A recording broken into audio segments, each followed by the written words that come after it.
না না, মেয়ের বিয়ে দিচ্ছি না।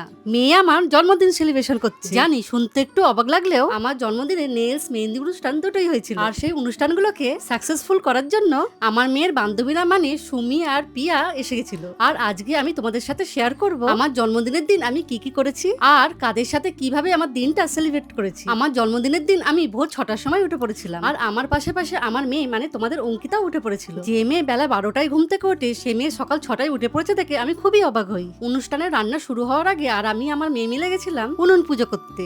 আর পুজো হওয়ার পর আমি আমার মেয়েকে বলি আমাদের পমি বাচ্চাকে একটু বিয়ে বাড়ির ভেতরটা থেকে ঘুরিয়ে আনতে। আর এইদিকে কিন্তু আমার জন্মদিনের স্টলগুলো একে একে আসতে শুরু করে দেয়। যেহেতু এই প্রথমবার এত বড় করে আমার জন্মদিনটা সেলিব্রেশন হচ্ছে তাই খাবারে কিন্তু প্রচুর আইটেম আমার মেয়ে করেছিল। আমার জন্মদিনে আমার মেয়ে সব ইউটিউবারদেরই ইনভাইট করেছিল। তারা কিন্তু সব একে একে আসতেও শুরু করে দেয়। আর সেই সময়টা আমি খুবই বিজি হয়ে গেছিলাম তাই ভিডিও ভালো করে তুলতেও পারিনি। সময়টা যে কিভাবে কেটে গেল আর কিভাবে সকাল থেকে যে রাত হয়ে গেল সেটা বোঝার টাইমটুকুও পেলাম না। এইদিকে এই প্রথমবার আমার মেয়ে মেকআপ আর্টিস্ট বুক করেছিল আমাকে সাজানোর জন্য। তারা কিন্তু এসে তাদের কাজ শুরু করে দেয়। যেহেতু রেডি হতে অনেকটাই লেট হচ্ছিল তাই আমার বুক করার মেকআপ আর্টিস্টের পাশাপাশি আমার মেয়ের বান্ধবী মানে সুমি পিয়া যে মেকআপ আর্টিস্ট দিদিদের বুক করেছিল তারাও আমার মেকআপটা কমপ্লিট করতে হেল্প করছিল। আর জানো বিকাল না হতে হতেই বিয়ে বাড়িতে অনেক ইউটিউবাররাই চলে এসেছিল তাই আমার মেয়ে অঙ্কিতা সেদিকে গিয়ে সামাল দিচ্ছিল। একটা কমেন্ট প্রায় তোমরা অনেকেই করছো আমার জন্মদিনে এই ইউটিউবার দাদা কেন আসেনি, ওই ইউটিউবার দিদি কেন আসেনি। দেখো আমাদের বাড়ির প্রথম অনুষ্ঠানে কিন্তু আমার মেয়ে সবাইকে ইনভাইট করেছিল। বেশিরভাগ ইউটিউবারদের বাড়ি আমাদের বাড়ি থেকে অনেক দূরে। যেহেতু আমাদের অনুষ্ঠানটা হচ্ছিল রাতের বেলা তাই অনুষ্ঠানে এসে রাত্রিবেলা আবার বাড়ি ফেরা অনেকটাই কঠিন ছিল বলতে পারো। তাই অনেকের ইচ্ছা থাকার পরেও আসতে পারেনি। আর যারা যারা আমার জন্মদিনে আসতে পারেনি সবাই কিন্তু আমাকে ফোনে উইশ করেছে।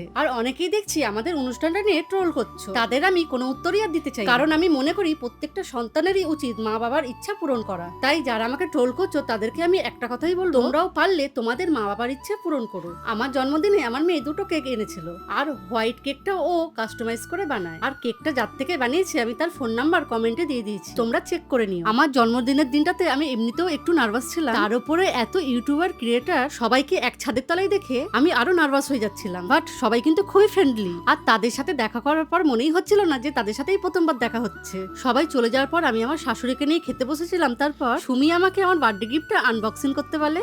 আর দেখো এইটুখানি বাচ্চা মেয়ে আমার জন্য দুটো গিফট এনেছে। যাই হোক দুটো গিফটই আমার খুবই পছন্দ হয়েছে। আর এই করতে করতে রাত্রি 2টা বেজে গেছিল। যাই হোক আমার জন্মদিনে কিন্তু আমি খুবই এনজয় করেছি আর যতটা পেরেছি তোমাদের সাথে ভিডিও শেয়ার করার চেষ্টা করেছি। আর কেমন লাগলো আমার জন্মদিনের ব্লগটা তোমরা কিন্তু অবশ্যই কমেন্ট করে জানাও। চলো এই ভিডিওটা এই পর্যন্তই রাখছি, দেখা হচ্ছে তোমাদের সাথে নেক্সট ভিডিওতে।